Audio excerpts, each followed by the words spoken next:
Alors, nous réclamons votre indulgence. Nous sommes en effectif réduit à la louange. Et, réduit, pas tant que ça, mais quand même un petit peu. Et donc, il se peut que je fasse quelques fausses notes en jouant et en chantant en même temps. C'est un exercice pas toujours facile à faire. Eh bien, en tous les cas, quoi qu'il en soit, soyez toutes et tous les bienvenus ici ce matin. J'imagine l'effort que ça a dû demander pour certains, pour certaines, de s'arracher de son lit douillet un dimanche matin. On était bien au chaud là, et puis il faut sortir. Mais vous avez fait le bon choix, celui de venir à la maison. Nous pouvons considérer le temps de ce culte que nous sommes, tout le temps de ce culte que nous sommes dans la maison du Seigneur. Donc chez nous, à la maison. Vous êtes venus tels que vous êtes, avec vos bonnes et vos mauvaises nouvelles, avec vos joies, avec vos peines, vos envies, vos projets, vos reconnaissances, vos déceptions. En portant tout cela, vous êtes venus et ensemble, nous sommes rassemblés, juste dans la présence de notre Père. La présence de notre Père qui est notre hôte ce matin. Il est là, présent, bien qu'invisible. Il nous rassemble, il donne sens à notre présence. Sa présence nous est délicieuse, car nous nous souvenons de sa grandeur et de sa bonté. Le souvenir de ses bienfaits nous fait davantage désirer sa présence. Un seul jour dans la présence du Seigneur, un seul jour dans ses parvis, vaut mieux que 1000 ailleurs. Alors à défaut d'un jour entier, profitons déjà du temps de ce culte. Et je vous propose de commencer par ce premier chant, « Ta présence, mes délices ».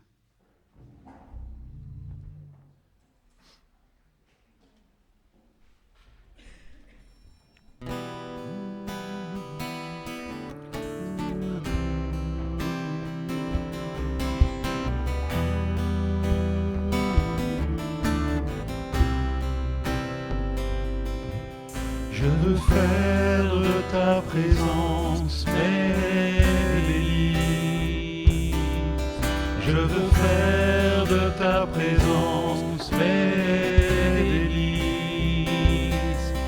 Habiter dans ta maison, goûter combien tu es bon.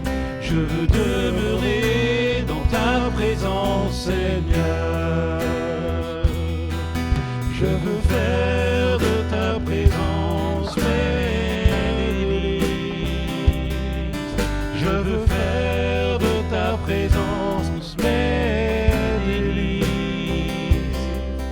Habiter dans ta maison, goûter combien tu es bon. Je veux demeurer dans ta présence, Seigneur. Car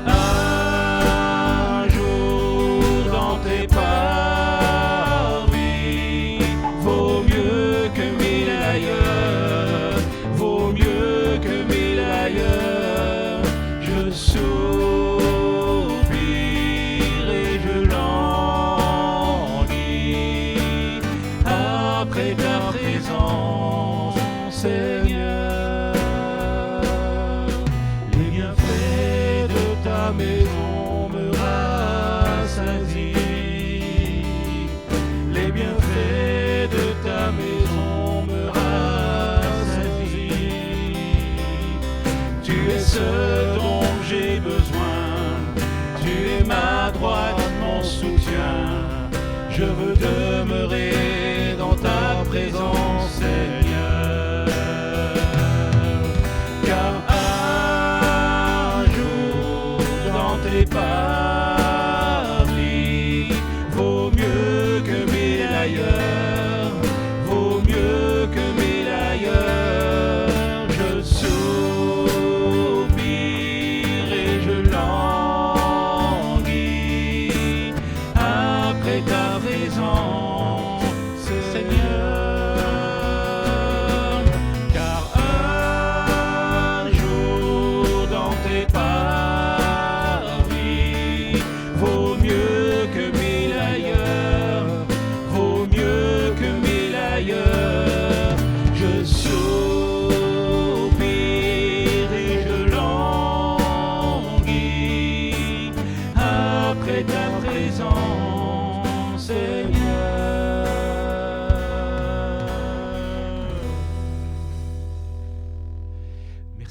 prie, asseyez-vous.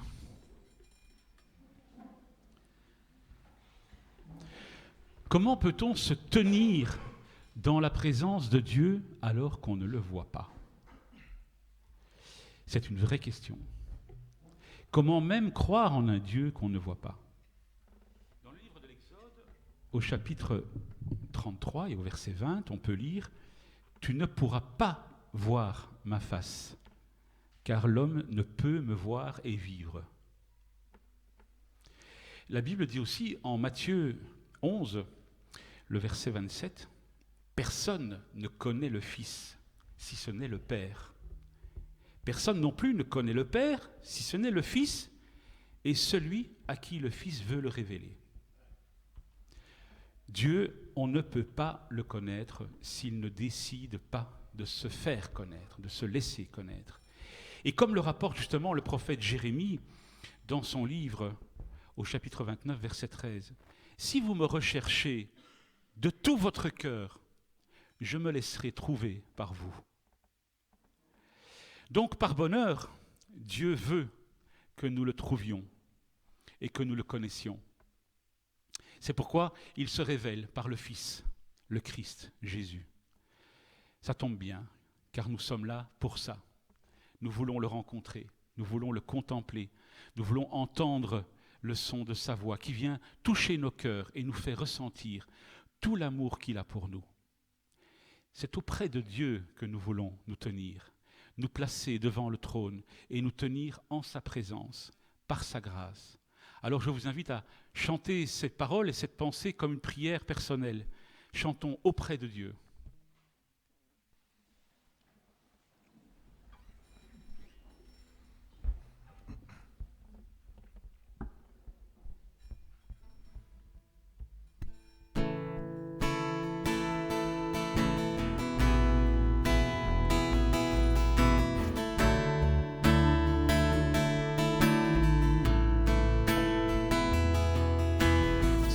Auprès de Dieu que je veux me tenir, il est mon Seigneur, mon roi.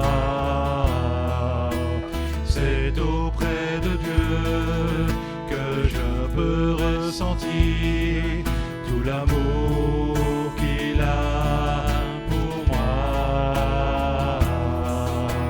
C'est auprès de Dieu entendre le son de sa voix. Je viens devant le trône, par ta grâce je me tiens, en ta présence je lève les yeux vers le lieu saint pour contempler ta face. Je veux rester près de toi.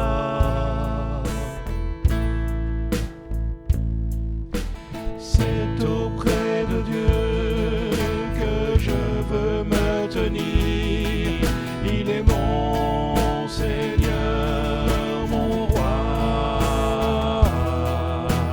C'est auprès de Dieu que je peux ressentir tout l'amour qu'il a pour moi. C'est auprès de Dieu que je voudrais grandir, entendre le son de sa voix. Je viens devant le trône, par ta grâce je me tiens, en ta présence je lève les yeux vers le lieu saint pour contempler ta face. Je veux rester près de toi. Je viens devant le trône, par ta grâce je me tiens, en ta présence je lève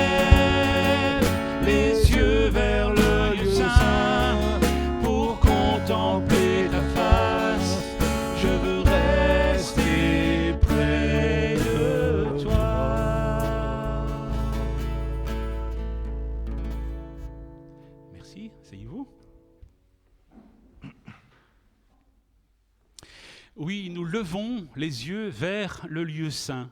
Nous ne voyons pas le lieu saint avec nos yeux, mais c'est par l'Esprit que nous le contemplons. Je veux contempler ta face. Je veux rester près de toi. Je comprends que pour contempler la face de Dieu, il faille lever les yeux. Mais je comprends surtout qu'il faille s'abaisser. C'est un paradoxe. Car c'est en éloignant nos yeux que nous le voyons mieux. S'abaisser devant Dieu en se mettant à genoux, par exemple, c'est une façon de mieux percevoir sa grandeur. Et c'est en méditant sur la grandeur, la royauté, la majesté de Dieu que notre inclination prend tout son sens. Inclinés, nous pouvons faire taire toutes ces voix qui nous racontent tant d'histoires, tant de mensonges. Nous pouvons faire taire toutes nos culpabilités, tous nos tracas, nos inquiétudes, et réaffirmer notre confiance en l'amour de notre Seigneur, l'amour que notre Seigneur nous porte et la puissance de son pardon. Alors je vous propose de chanter vraiment en intériorisant les paroles de ce chant qui s'appelle « Je m'incline ».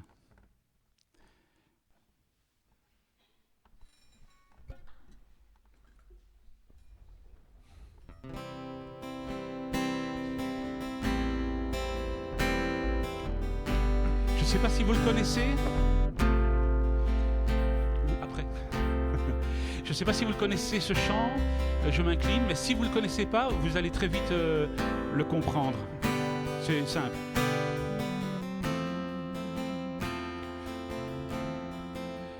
À genoux à tes pieds, je suis émerveillé de voir combien grande est ta majesté.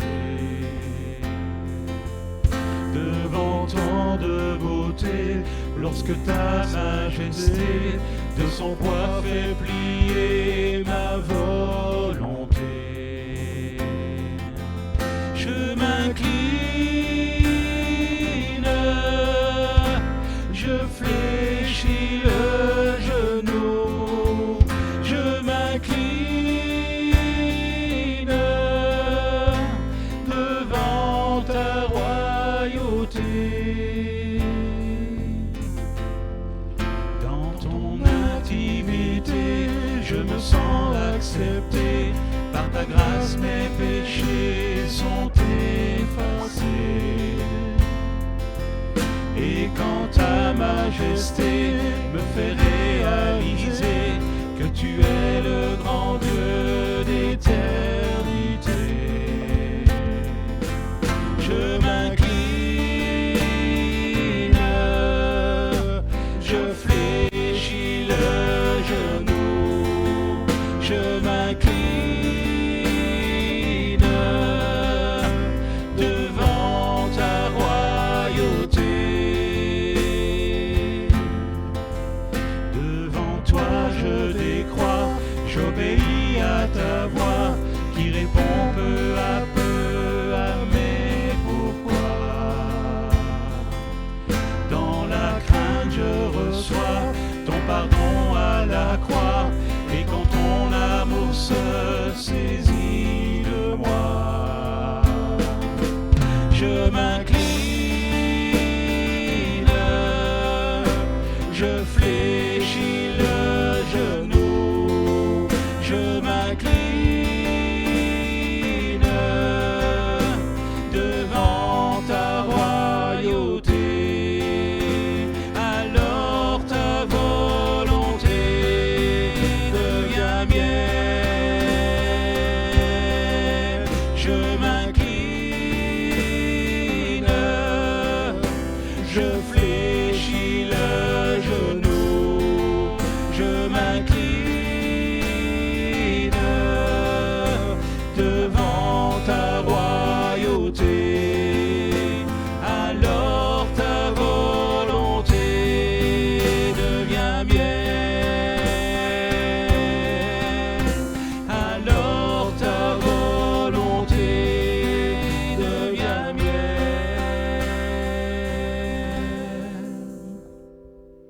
Merci, asseyez-vous.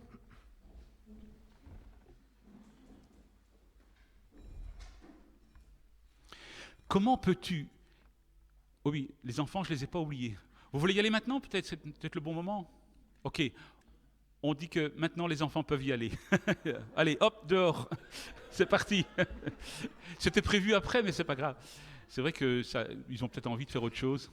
Je comprends. Allons-y. Il n'y a pas de problème. À plus tard, les enfants. Les enfants et les jeunes, hein.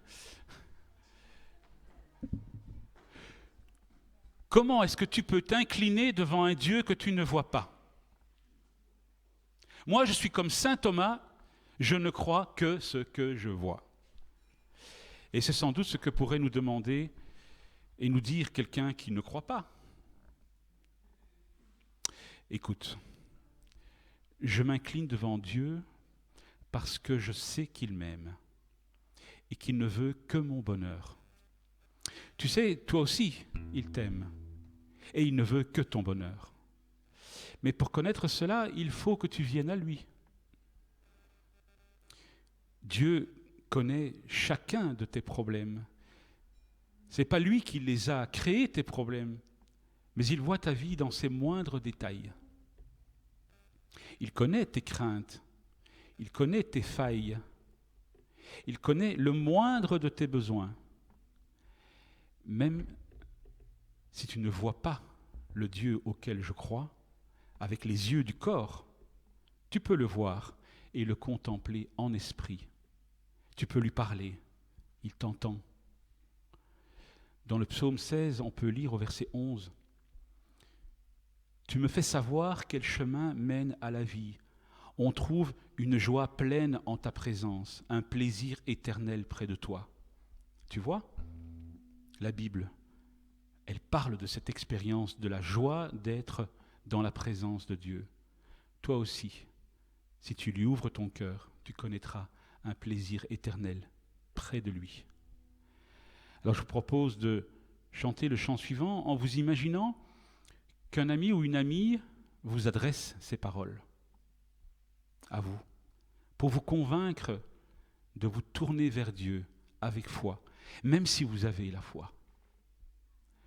Ce chant nous préparera à nous mettre à l'écoute de la parole de Dieu qui sera apportée par Léo ce matin.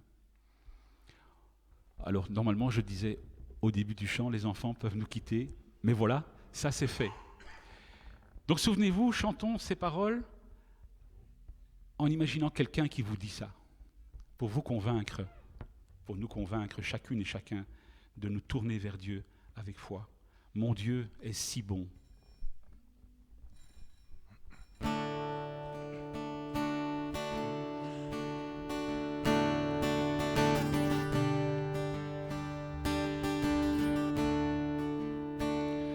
Mon Dieu est si bon, il prend bien soin de moi.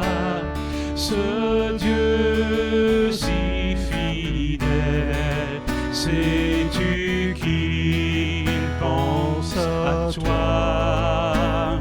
Il voudrait t'aider dans tes difficultés, mais il faut que tu viennes à lui tel que tu es.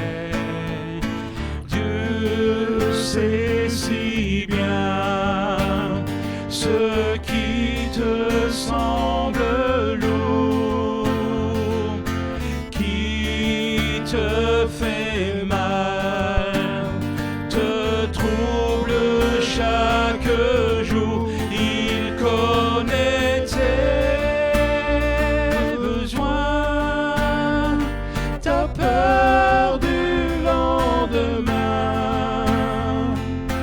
Avec mon Dieu, tu sais tout ira bien. Il vit à jamais, c'est un Dieu tout-puissant.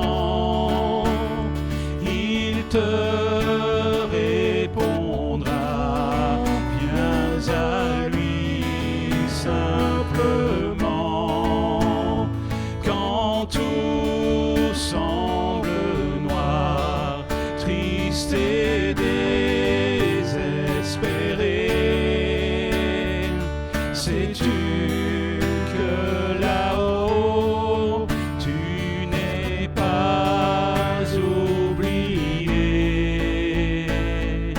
Dieu sait si bien ce qui te semble lourd, qui te fait mal, te trouble chaque jour. Il connaît tes besoins, ta peur du lendemain. Avec mon Dieu, tu sais tout ira bien. Mon Dieu t'aidera, il conduira tes pas. Si tu veux marcher, te plier à sa loi, alors ne crains plus, tu peux compter sur lui, car il accomplira tout ce qu'il a promis.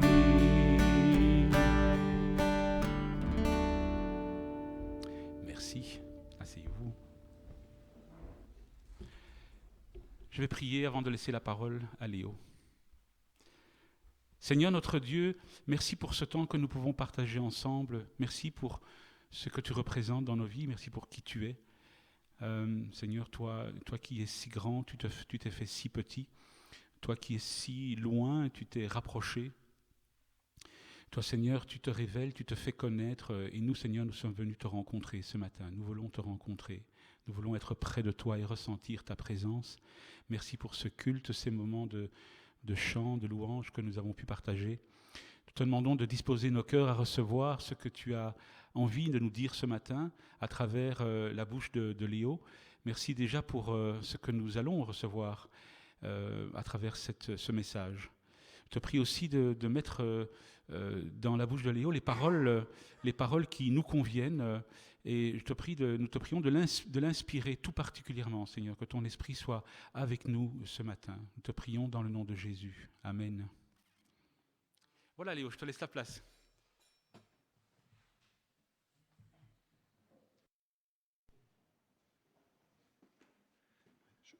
Si vous permettez, je vais me percher un peu moins haut. Sinon, je suis loin de mes notes.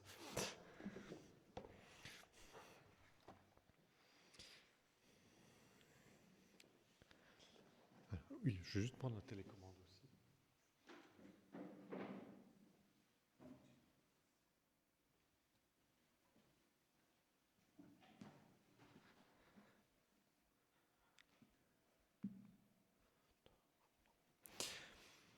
Il y a quelques années, j'ai eu l'occasion de lire un roman de l'auteur russe Fyodor Dostoïevski qui s'intitule « L'idiot ».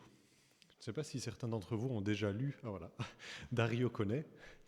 Pour un tout petit rapide résumé, il s'agit donc d'une histoire d'un prince, le prince Myshkin, qui a grandi en Suisse, prince russe, mais qui retourne en Russie par la suite, et qui évolue dans cette société russe de l'époque dans laquelle il passe pour un idiot. Le titre s'applique à lui. Et la raison pour laquelle il passe pour un idiot, c'est que ce prince Myshkin est gentil avec tout le monde, pardonne à ceux qui lui ont fait du tort, se comporte de manière aimable avec ses ennemis, et finit en fait systématiquement par être tourné en ridicule. Et voilà, je vous raconte pas la fin, mais je vous laisse découvrir. Mais cet homme-là, donc, passe pour un idiot, là où il est.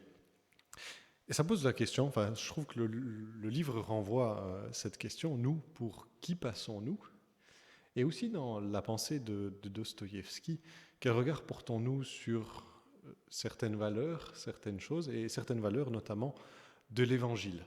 Parce que derrière cette figure de l'idiot, dans la pensée de Dostoïevski, il y a pas mal d'éléments en fait qui renvoie au Christ. C'est assez osé peut-être pour le titre, mais ça me laisse à réfléchir. Et nous, pour qui passons-nous autour de nous ? Que votre douceur soit connue de tous. Je vous invite à réfléchir à cette question au travers d'un texte qui se trouve dans l'Épître aux Philippiens, chapitre 4, les versets 4 à 9. Un texte que nous lirons, réfléchirons au prisme du verset 5 et de la question justement de la douceur. Que votre douceur soit connue de tous. Je lis le texte. Réjouissez-vous toujours dans le Seigneur. Je le répète, réjouissez-vous. Que votre douceur soit connue de tous. Le Seigneur est proche. Ne vous inquiétez de rien, mais en toute chose, faites connaître vos besoins à Dieu par des prières et des supplications, avec des actions de grâce. Et la paix de Dieu, qui surpasse toute intelligence, gardera vos cœurs et vos pensées en Jésus-Christ. Au reste, frères, que tout ce qui est vrai, tout ce qui est honorable, tout ce qui est juste, tout ce qui est pur, tout ce qui est aimable, tout ce qui mérite l'approbation, ce qui est vertueux et digne de louange, soit l'objet de vos pensées. Ce que vous avez appris, reçu, entendu et vu en moi, mettez-le en pratique, et le Dieu de la paix sera avec vous. Être doux, c'est ce que dit le verset 5, que votre douceur soit connue de tous. Et c'est ce passage qui m'a attiré en particulier à ces quelques versets. La notion de douceur apparaît à différentes reprises dans l'Écriture et de toutes sortes de manières. Et on va s'arrêter d'abord quelques instants là-dessus. Qu'est-ce que la douceur à vos yeux ? Qu'est-ce que vous en diriez de la douceur ?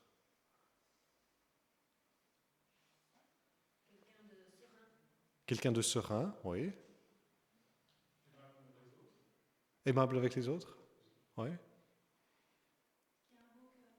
Qui a un bon cœur. Accessible à tous, oui. Gentil, oui.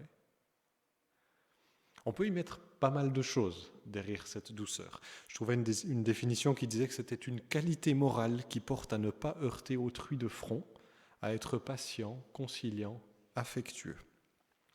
Et on la trouve dans différents passages bibliques, et notamment dans ce chapitre, Philippiens 4-5, où la tradition, enfin les traducteurs ont généralement rendu en français que votre douceur soit connue de tous. Mais dans certaines versions, on trouve d'autres expressions pour cela. La NBS va dire votre attitude conciliante, votre bonté pour la tobe, votre amabilité, votre modération. Le mot en question, en grec, a été traduit diversement dans ce passage. Alors dans les 3 premières versions que vous voyez là, le sens parallèle est assez clair.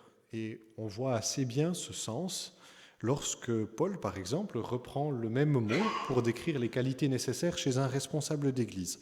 Il le dit à 1 Timothée 3.3, qu'il ne soit ni adonné au vin, ni violent, mais conciliant, on aurait pu dire doux, c'est le même mot qui se trouve ici, pacifique, désintéressé. La modération qu'on trouve dans la Bible de Jérusalem peut-être nous surprend un peu plus au premier abord, mais c'est ainsi que le mot pourrait être traduit ou par mesure dans le sens plus originel qu'il avait. Vous savez que les mots grecs, ils ont été employés à l'époque du Nouveau Testament, mais ce n'était pas la première fois qu'on les employait. On les employait depuis des centaines d'années et leur sens avait déjà dévié. Avant le Nouveau Testament, ce mot-ci signifiait un peu plus la mesure, la modération.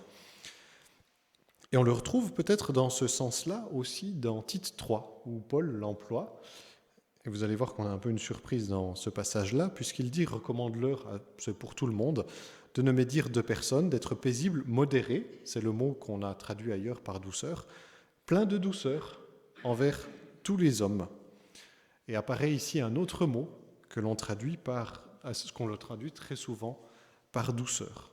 Mais celui que Paul a choisi dans l'Épître aux Philippiens est celui où la douceur dérive de l'idée de modération, de tempérance. Je ne sais pas si vous faites facilement le lien entre doux et modéré ou adapté. Ce n'est peut-être pas là qu'il est le plus clair, mais il existe bien dans ce mot d'une part, et puis on le devine la douceur, quelque flou que soit notre définition, est ce qui est adapté, adéquat dans le monde, dans le contact avec l'autre, équilibré pour faire face à ce monde.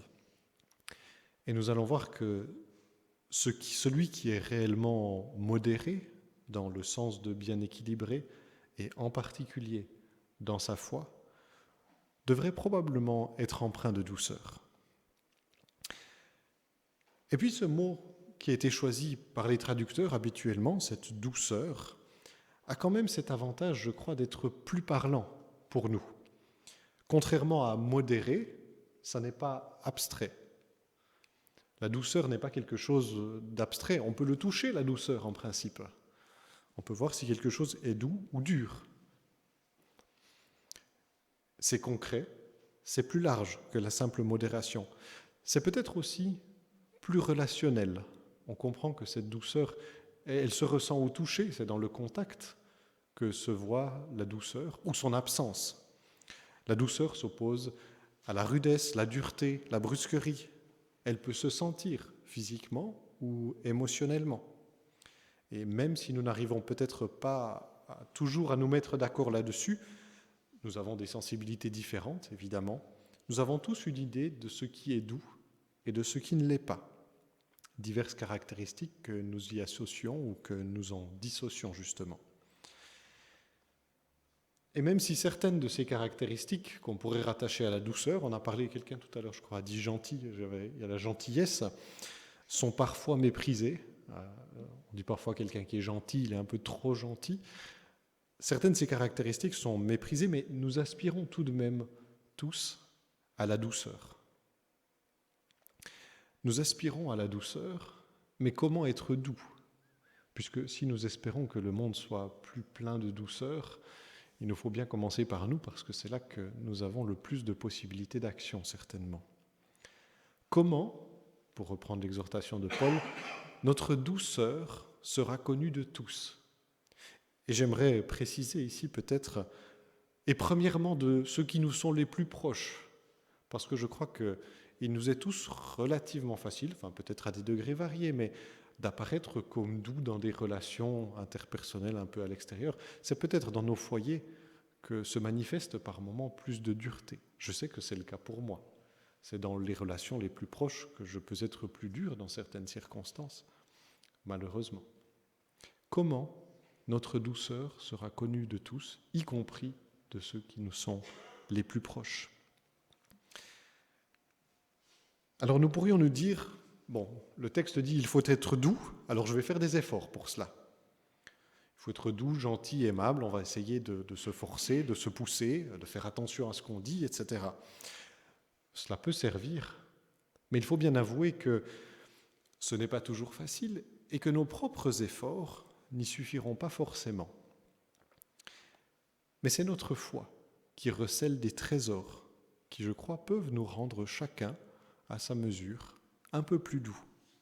C'est la marche dans la foi en Christ qui nous rendra doux, bien plus que tous nos efforts pour essayer d'être gentils ou aimables. Vous imaginez bien que sur ce sujet, il y aurait beaucoup de choses à dire, mais ce qu'on va simplement faire, c'est glaner quelques éléments dans le texte que j'ai lu, les versets qui entourent ce verset de Philippiens 4,5, pour en tirer 4 pistes. Pour être réellement doux, nous serons des doux joyeux. Réjouissez-vous toujours dans le Seigneur. Je le répète, réjouissez-vous. Cette joie dans le Seigneur, c'est la joie de tout ce que le Seigneur a fait pour nous. Nous avons fondamentalement tout en Christ. Il nous arrive d'être agités, brusques ou raides parce que nous sommes craintifs, tristes, dans l'insécurité, avec l'impression qu'il nous manque quelque chose. Trouver notre joie en Christ nous calme, nous apaise, nous sécurise. Et cela ouvre la voie à une attitude plus douce à l'égard des autres. D'autant plus que trouver notre joie en Christ implique que nous avons accepté son œuvre pour nous et que nous savons donc que si nous avons la vie, si nous avons une place quelconque, si nous avons des possibilités quelconques, ce n'est que par grâce. Cela fait une grande différence dans nos relations, avec les autres, dans notre indulgence à leur égard, dans le regard que nous portons sur eux. Si votre joie est en vous-même, alors oui, vous avez intérêt à être dur pour protéger ce que vous avez accompli, ce que vous avez réussi, ce qui fait votre joie, justement. Mais si votre joie est en Christ, personne ne peut vous l'enlever et vous n'avez pas besoin de la barricader derrière des murailles de dureté. Pour être réellement doux, nous serons aussi des doux priants. Ne vous inquiétez de rien, mais en toute chose, faites connaître vos besoins à Dieu par des prières et des supplications, avec des actions de grâce. Et la paix de Dieu, qui surpasse toute intelligence, gardera vos cœurs et vos pensées en Jésus-Christ. Notre joie est en Christ. Nous essayons de l'ancrer à cet endroit-là, mais nous n'échappons pas aux inquiétudes de bien des manières. Et là aussi, ces inquiétudes peuvent nous rendre amers, durs, à fleur de peau. Je le vois parfois lorsque Lydia, mon épouse, me partage l'une ou l'autre préoccupation. Si moi-même je suis préoccupé par d'autres choses, cela finit par constituer un trop-plein qui fait que je ne peux pas entendre, ou j'ai de la peine à entendre ces préoccupations, à leur faire une place. Mais la prière nous aide, puisque nous pouvons remettre toutes choses entre les mains de Dieu. Nos problèmes, si immenses paraissent-ils à nos yeux, sont tout petits par rapport à Dieu, face à sa puissance. Alors oui, il y a des inquiétudes qui nous dépassent, face auxquelles nous ne savons pas que faire, face auxquelles nous ne pensons pas avoir les forces suffisantes, mais tout cela peut être remis à Dieu. Nous n'avons pas besoin de nous raidir pour tenter de gérer ça tout seul. Faites connaître vos besoins à Dieu et reposez-vous en lui. Faites-le avec action de grâce, mentionne Paul, parce qu'il a déjà tant donné et qu'il donnera encore. Et il y a cette promesse extraordinaire du verset 7 qu'on entend de temps en temps répéter. Il nous donnera cette paix qui surpasse toute intelligence. Pourquoi surpasse-t-elle toute intelligence ? Probablement parce qu'elle est plus profonde que tout ce que le monde peut nous donner, mais aussi parce que c'est une paix qui est surprenante.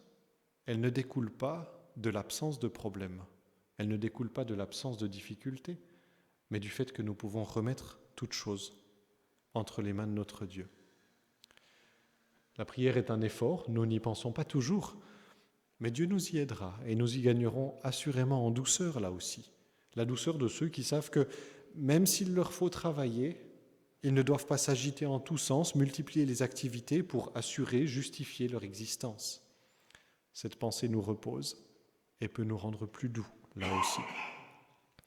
Pour être réellement doux, nous serons des doux qui recherchent le bien. Au reste, frères et sœurs, évidemment, que tout ce qui est vrai, tout ce qui est honorable, tout ce qui est juste, tout ce qui est pur, tout ce qui est aimable, tout ce qui mérite l'approbation, ce qui est vertueux et digne de louange, soit l'objet de vos pensées.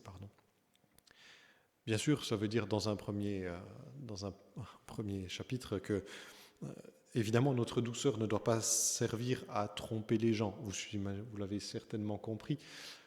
Mais nous recherchons par la douceur ce qui est bien. Mais la douceur, elle peut être trompeuse, c'est vrai, mais elle doit être subordonnée à ce qui est vrai, juste et bon. Mais plus encore, rechercher ce qui est bon, ne pas courir après autre chose, après toutes les choses après lesquelles le monde voudrait nous faire courir, nous rendra plus doux, je crois. La liste de caractéristiques qui est donnée ici, c'est vrai, honorable, juste, etc., est un test terrible pour certaines de nos préoccupations.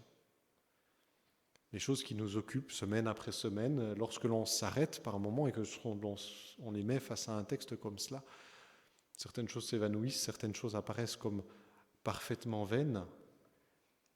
Et cela nous aide, je crois, à faire le tri. Et cela nous aide à simplifier notre vie.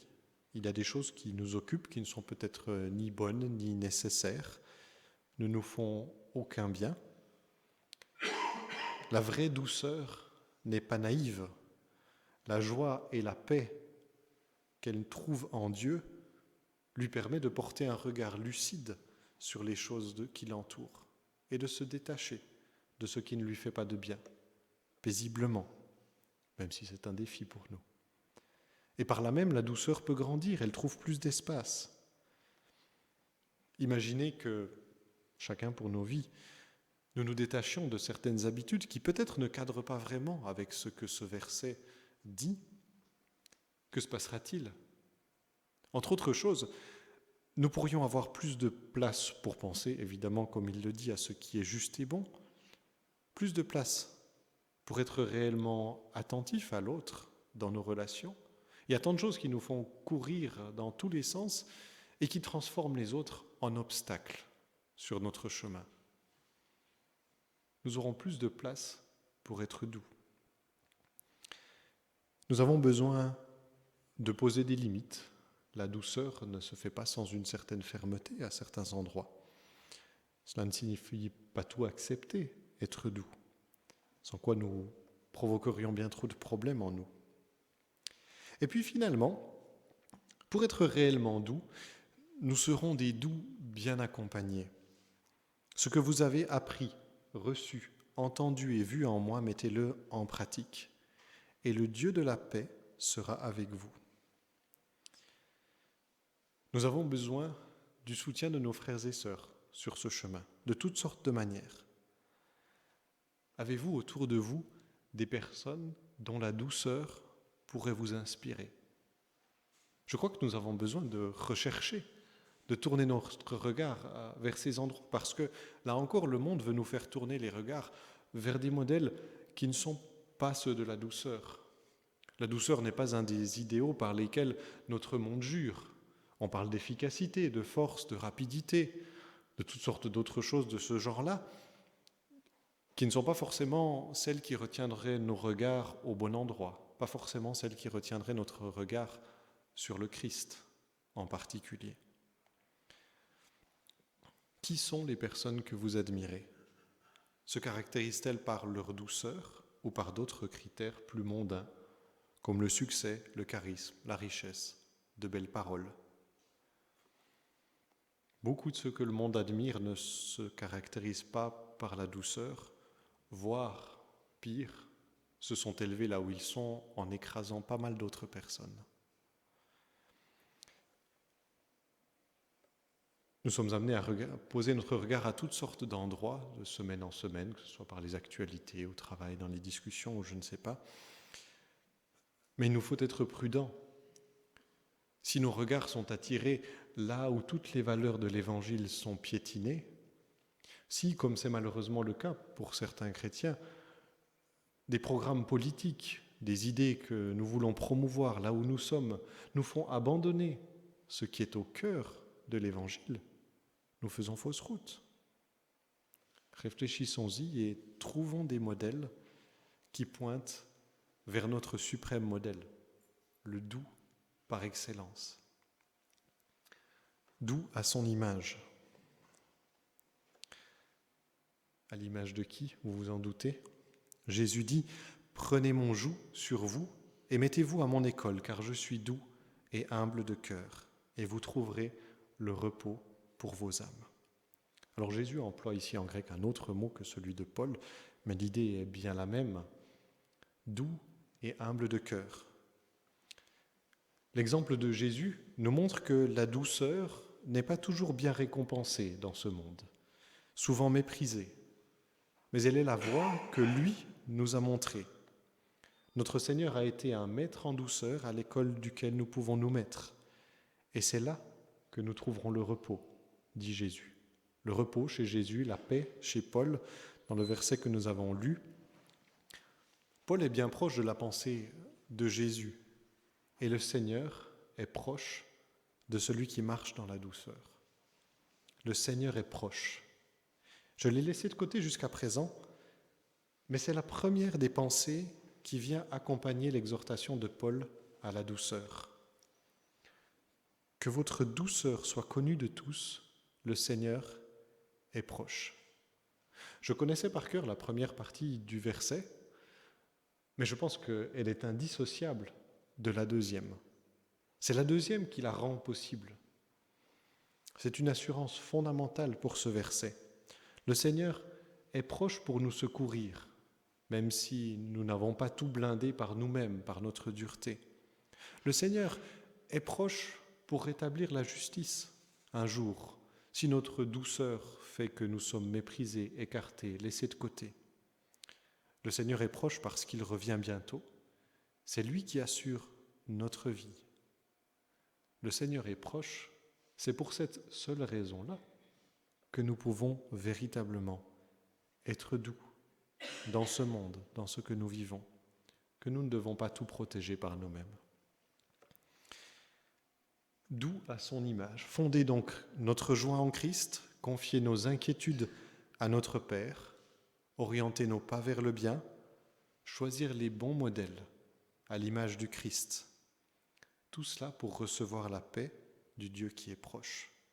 Ces choses renforceront notre douceur et la douceur qui en découlera, je crois, renforcera aussi ces choses. Parce que oui, Dieu est proche, mais par notre dureté, notre agitation, nous faisons bien souvent obstacle à nous rendre compte de sa présence et à être à son écoute. La douceur qui pourrait être la nôtre en Christ, par contre, sera un témoignage réel de sa présence. Si notre douceur est connue de tous, il faudra bien se poser la question de pourquoi cette douceur, si inhabituelle tout de même dans ce monde. Que votre douceur soit connue de tous. Ce n'est pas forcément ce qui impressionnera le plus de monde, ce n'est pas forcément ce qui impressionnera ceux qui jouent au grand dans ce monde, mais peu importe ce qu'en pensent les gens. C'est ce que notre Seigneur nous appelle à vivre, c'est ce que lui nous permet de vivre, réalités toutes différentes. Et c'est aussi ce qui peut réellement transformer, à petite échelle, là où nous sommes, notre monde. Alors suis-je doux ? Êtes-vous doux ? Qu'en diraient vos proches ? Qu'est-ce qui parfois vous rend dur ?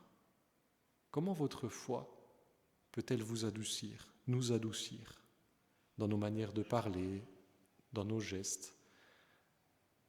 Que ressentent ceux qui sont autour de nous ? Est-ce qu'il y a des choses à changer et comment ? Je laisse quelques instants de réflexion et puis je relirai le texte pour conclure.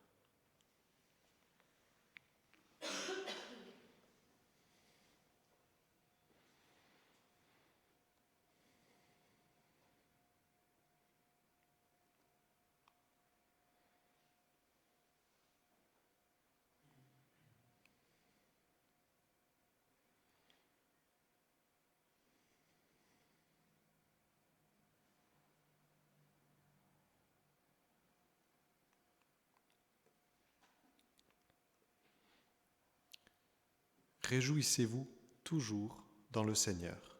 Je le répète, réjouissez-vous. Que votre douceur soit connue de tous. Le Seigneur est proche. Ne vous inquiétez de rien, mais en toute chose faites connaître vos besoins à Dieu par des prières et des supplications, avec des actions de grâce. Et la paix de Dieu, qui surpasse toute intelligence, gardera vos cœurs et vos pensées en Jésus-Christ. Au reste, frères et sœurs, que tout ce qui est vrai, tout ce qui est honorable, tout ce qui est juste, tout ce qui est pur, tout ce qui est aimable, tout ce qui mérite l'approbation, ce qui est vertueux et digne de louange, soit l'objet de vos pensées.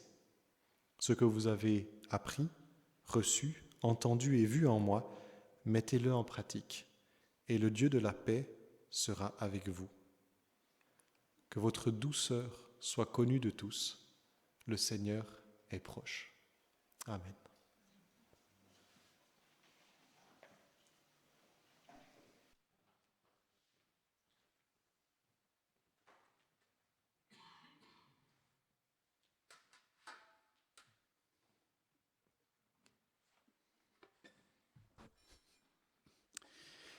Merci Léo pour ce message. Et évidemment, je trouve ça pas trop mal avec l'introduction qui invitait à contempler le Seigneur. Je me dis que plus on contemple le Christ, plus on le voit à l'œuvre dans les évangiles, plus on peut peut-être se laisser contaminer par sa douceur. Et donc, je ne connaissais pas ton thème, mais en tout cas la suite va plutôt pas mal avec aussi. J'ai déterré un vieux chant. Peut-être que vous le ne le connaissez pas, vous l'avez sans doute déjà entendu, ça s'appelle « Je te veux ». Et je te veux parce que c'est une manière aussi de dire « Seigneur, je te veux dans mon cœur, je te veux dans ma vie, je te veux dans mon corps et mes pensées aussi », c'est ce que dit le texte. Et je te veux complètement dans ma vie parce que effectivement, il faut que lui grandisse et que je diminue, comme disait Jean-Baptiste aussi. Alors je vous invite à chanter ce chant « Je te veux ». Vous allez l'entendre et vous allez très très vite rentrer dedans. Vous allez voir, il est très simple.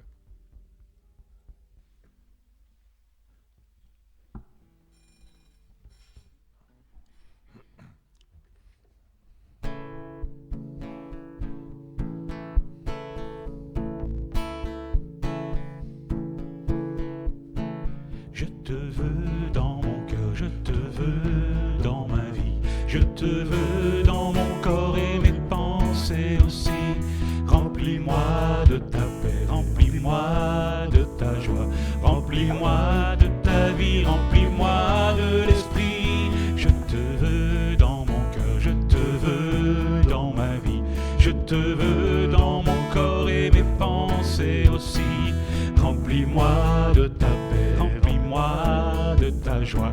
Remplis-moi de ta vie, remplis-moi de l'esprit. Je t'ai déjà résisté si souvent. J'avais tellement peur, mais maintenant je veux m'approcher le cœur confiant. Tu es mon Père, je suis ton enfant. Je te veux dans mon cœur, je te veux dans ma vie. Je te veux dans mon corps et mes pensées aussi. Remplis-moi de ta paix, remplis-moi de ta joie. Remplis-moi de ta vie, remplis-moi de l'esprit. Je te veux dans mon cœur, je te veux dans ma vie. Je te veux dans mon corps et mes pensées aussi.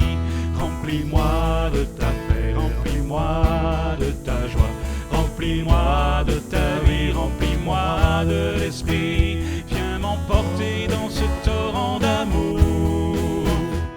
Je veux sentir tes bras qui m'entourent. Je veux plonger ton corps dans le mien. Tu es mon Dieu et je t'appartiens. Et je t'appartiens.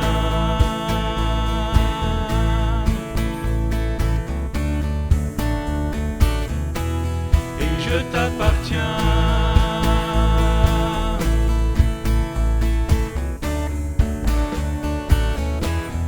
Je t'appartiens.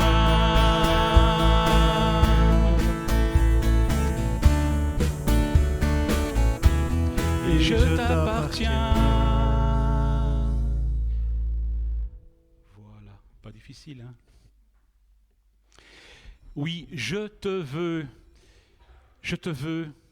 car j'ai tourné les yeux vers toi et j'ai contemplé ta face. Alors maintenant, je te vois. Je vois ton amour, je vois ta grâce. La Bible dit, dans le livre d'Ésaïe, au chapitre 53, au sujet du Messie, c'était nos souffrances qu'il portait, nos douleurs dont il était chargé. Mais nous pensions que c'était Dieu qui le punissait ainsi, qui le frappait et l'humiliait. Pourtant, c'est à cause de nos crimes qu'il était blessé. C'est à cause de nos fautes qu'il était accablé. Il a subi notre punition et nous sommes acquittés. Et par les coups qu'il a reçus, nous sommes guéris. Nous errions tous, çà et là, comme un troupeau éparpillé.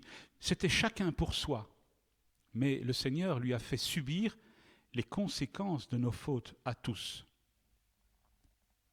La grâce de Dieu a été manifestée dans la mort du Christ. C'est par sa mort que nous avons la vie. Dieu est venu dans la chair pour vivre parmi les humains et pour ainsi parachever son plan de salut en mourant sur la croix. Ce Dieu invisible s'est rendu visible. Nous ne le voyons plus de nos jours, évidemment, mais il nous a laissé un signe, le repas du Seigneur. Dans ce repas, nous partageons deux symboles, le pain et la coupe. Le pain représente le corps du Christ, percé sur la croix, et la coupe représente le sang du sacrifice, signe de la mort du corps et symbole du pardon de Dieu pour le monde. Ces deux éléments signifient, pour celles et ceux qui croient, signifient la grâce que Dieu offre au monde. La grâce qui nous dit que nous sommes maintenant réconciliés avec Dieu et que Dieu réaffirme son amour pour nous. Alors nous allons prendre ce repas ensemble avec ces deux symboles en nous souvenant de ce qu'ils représentent. Et dans le prolongement de ce moment, n'hésitez pas à exprimer vos prières d'action de grâce à haute voix ou en vous-même. Pendant que les éléments circulent, je vous invite à chanter « Vase d'argile ». Alors je ne sais pas si vous la connaissez non plus, mais vous allez voir, elle est très jolie. Je pense qu'on l'a déjà chantée ici à Stockel.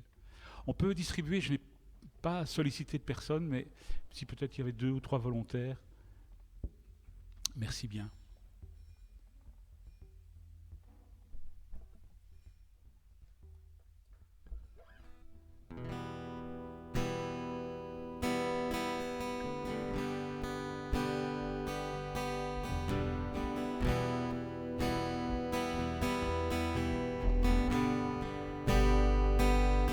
J'étais brisé, vide et sans espoir. Ta grâce m'a trouvé, m'a restauré. Je n'ai rien à moi, mais tel que je suis, tu me libères, tu me libères. Grâce infinie de notre Dieu qui un jour m'a sauvé. Oh, j'allais errant de lieu en lieu quand tu m'as retrouvé. Et maintenant je vois l'amour, la grâce dans tes yeux, donnant ta vie pour moi, me ramenant de la mort à la vie.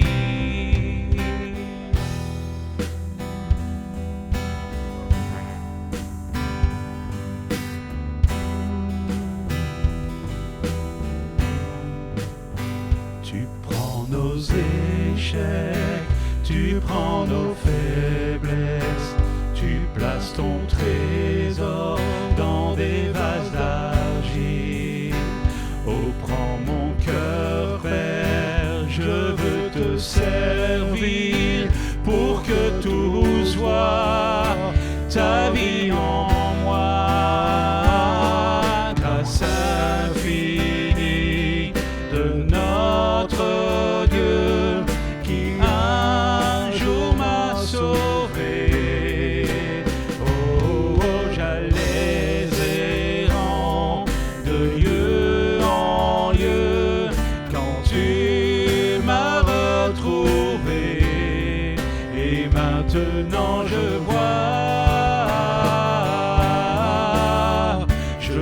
l'amour, la grâce dans tes yeux, donnant ta vie pour moi,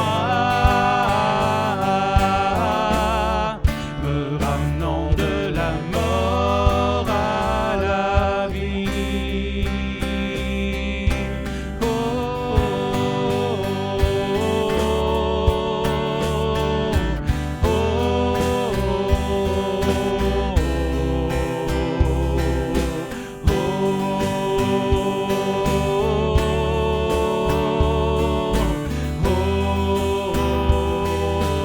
oh, et maintenant je vois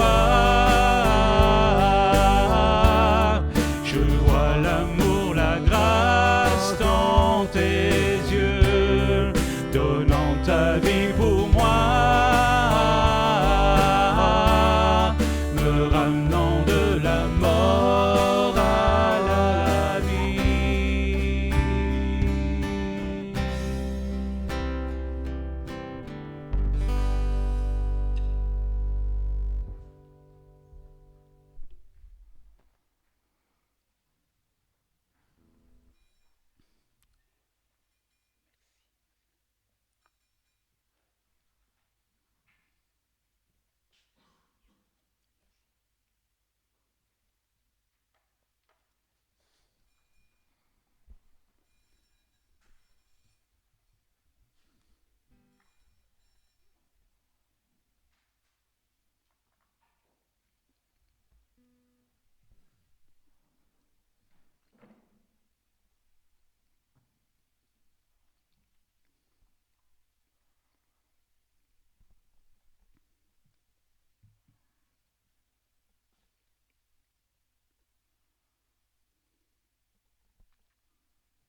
Le chant dit, tu prends nos échecs, tu prends nos faiblesses, tu places ton trésor dans des vases d'argile.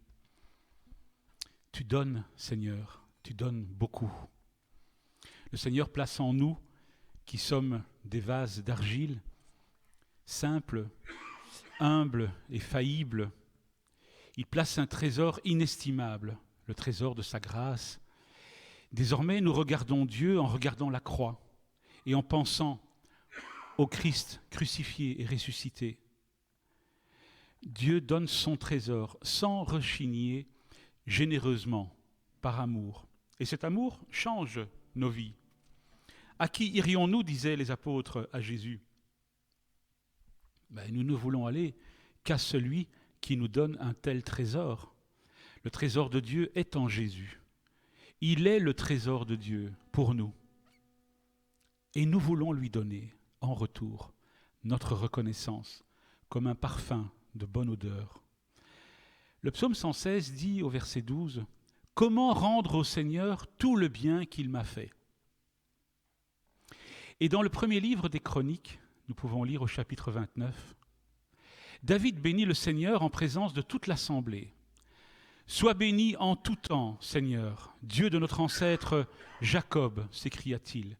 C'est à toi, Seigneur, qu'appartiennent la grandeur, la puissance, la splendeur, l'éclat et la majesté.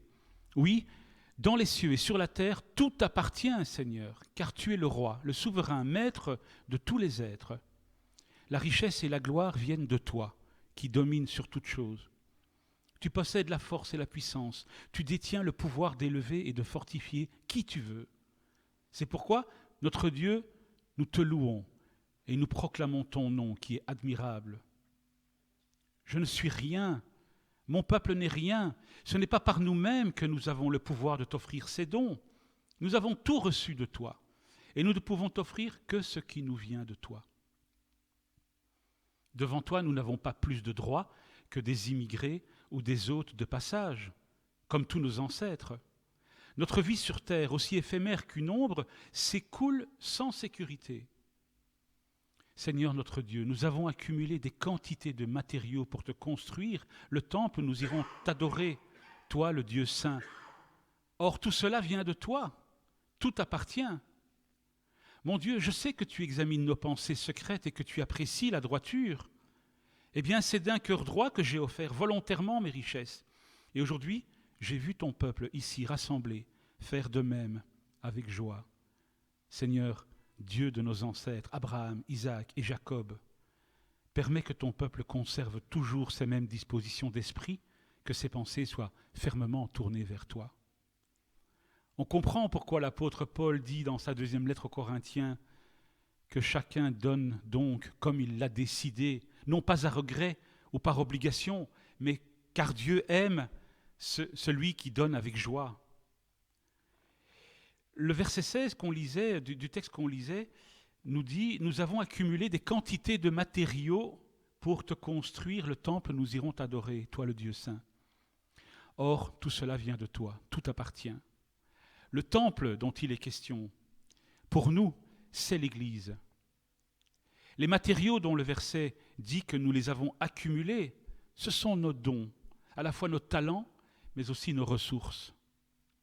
Je vous propose donc de déposer dans les paniers qui vont circuler parmi vous ce que vous avez convenu d'y déposer aujourd'hui, sans contrainte, mais n'oublions pas que le Seigneur aime ceux qui donnent avec joie. Et pendant ce temps de collecte, nous chanterons un chant qui dit un peu la même chose. Au lieu de dire « je te veux dans mon cœur », on dit « je veux n'être qu'à toi ». Je veux n'être qu'à toi, Seigneur. On peut distribuer les paniers. Merci à ceux qui le font.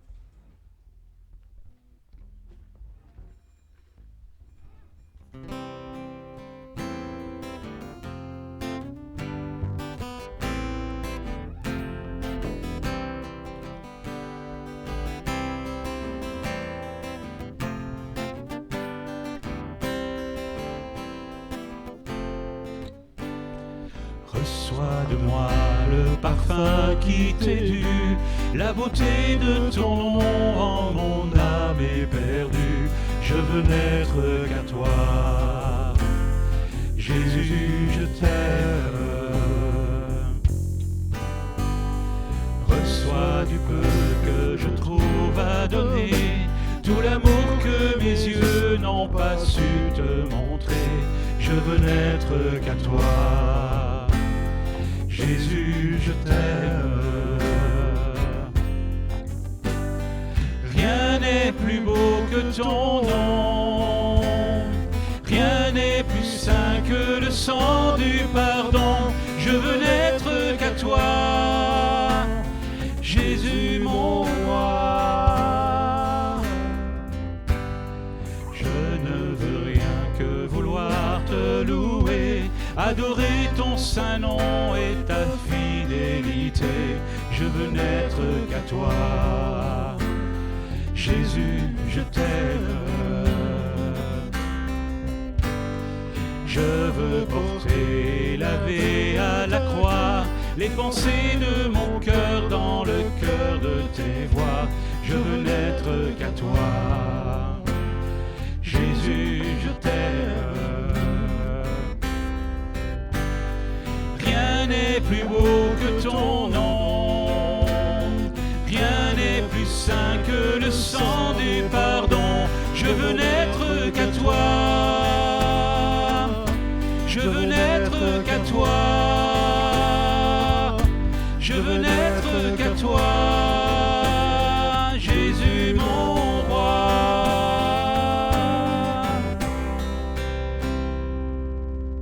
Merci. Est-ce qu'il y a des annonces ?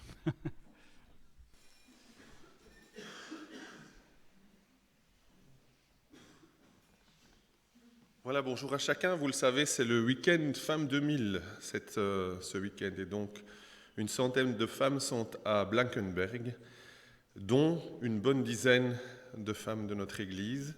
Ce qui fait que, j'allais dire qu'on est très masculin ce matin, mais ce n'est pas vrai. Il y a beaucoup de femmes. Merci à celles qui sont restées. Merci beaucoup d'être là. Alors, la connexion fraternelle avec les églises en Suisse marche bien en ce mois d'octobre, parce que vous avez découvert Cédric Young, pasteur de cours, au début de ce mois, lors du week-end d'église. La semaine passée, vous avez vu Nordine, pasteur retraité de Genève. Aujourd'hui, on accueille la famille de Léo, mais on les connaît déjà, mais on les accueille quand même, de Genève également. Et à côté de Paul, là, vous avez mon ami Pierre, qui vient de l'église de Bienne. Donc voilà, on aura vu l'église de Cours, l'église de Genève, l'église de Bienne, sachant qu'il y a 5 églises de l'association en Suisse. On a vu pas mal d'églises en un mois. Voilà. Les annonces qui nous concernent. Le PEP cette semaine, je peux vous dire que jeudi, nous aurons un PEP à Uccle. Je regarde Heike.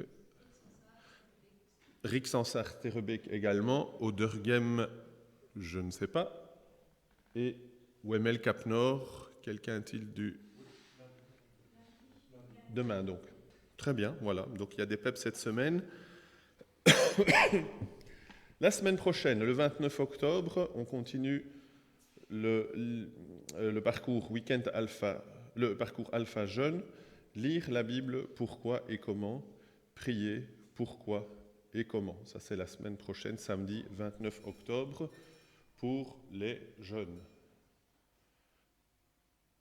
Le dimanche 30 octobre, donc dimanche prochain, sortie Stock and Fun au Musée des Illusions à Bruxelles. Là, je pense que Heike peut donner aussi peut-être plus d'infos, ou en tout cas l'inscription.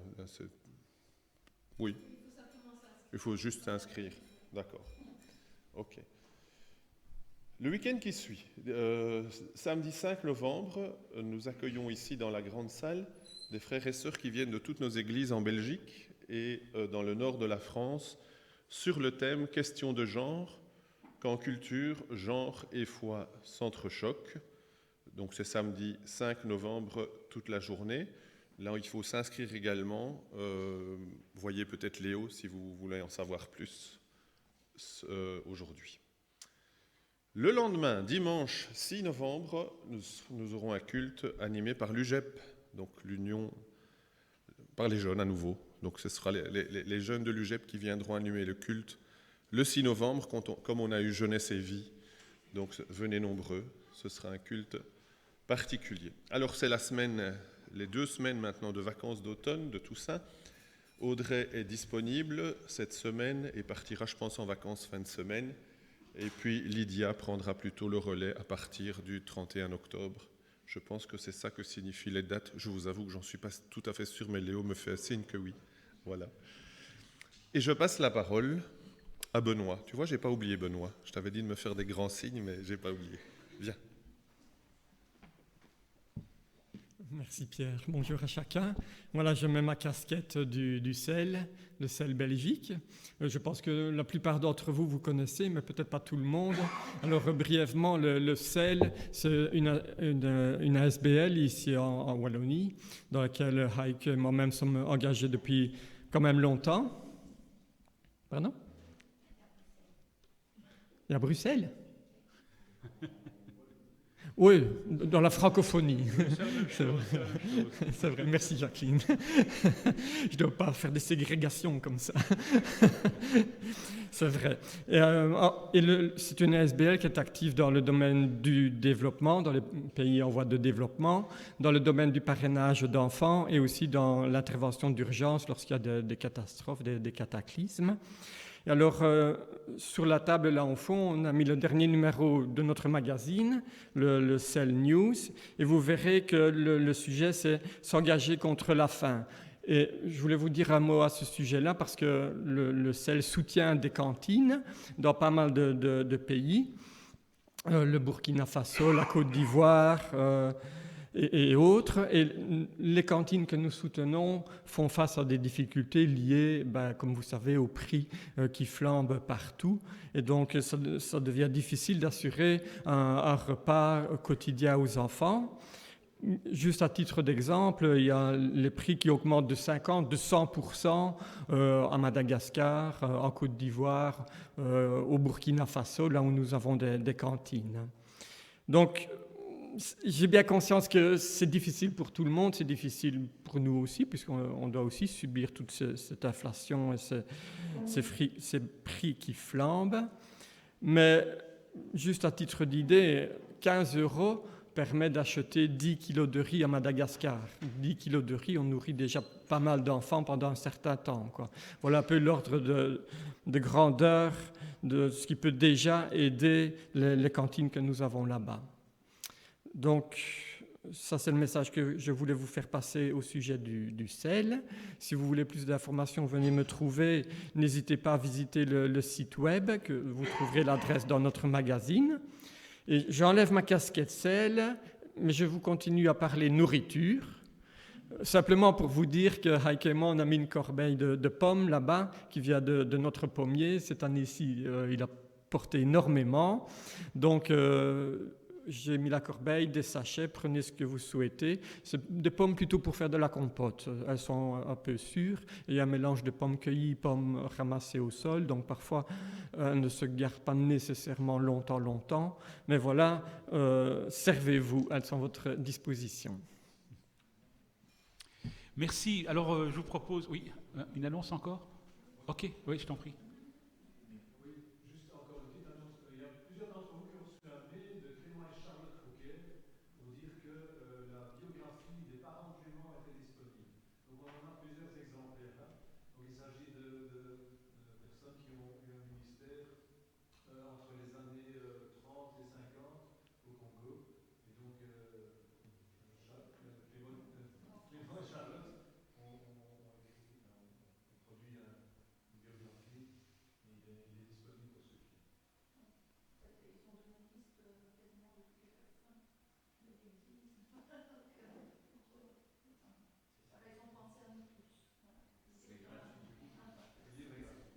Très bien, merci beaucoup. Voilà, je vous propose de terminer ce culte en chantant encore un chant. On aura bien chanté ce matin. Le titre, c'est « Jésus, je te suivrai ». On est dans, garde les idées d'imiter le Christ, de l'observer, de le regarder, de marcher à sa suite pour faire comme lui. Alors après avoir pris un petit temps de pause café bien mérité, où on prendra des nouvelles les uns des autres, nous retournerons dans nos vies en en suivant le Christ, justement. Alors, je vous propose de chanter avec cette pensée-là. Jésus, je te suivrai.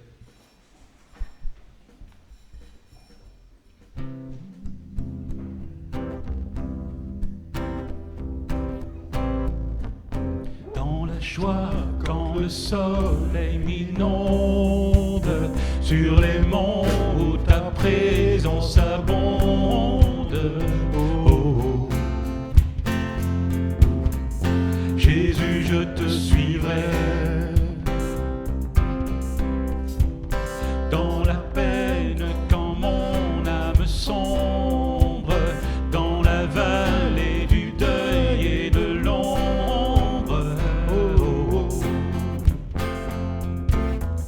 Jésus, je te suivrai. Car tu es mort pour moi. Je vivrai pour toi. Tu t'es offert sans rien garder. Tu as souffert pour me sauver. Oh, oh. Jésus, je te suivrai. Je t'aimerai plus que la vie, te servirai malgré le prix. Oh, oh. Jésus, je te suivrai. Confiant quand ma foi est profonde, dans le doute quand ma peine semble fondre. Oh, oh. Jésus, je te suivrai. Car tu es mort pour moi. Je vivrai pour toi. Tu t'es offert sans rien garder. Tu as souffert pour me sauver. Oh. Jésus, je te suivrai. Je t'aimerai plus que la vie, te servirai malgré le prix. Oh. Jésus, je te suivrai. Oh, oh, oh, oh, oh. Jésus, je te suivrai. Oh, oh, oh, oh.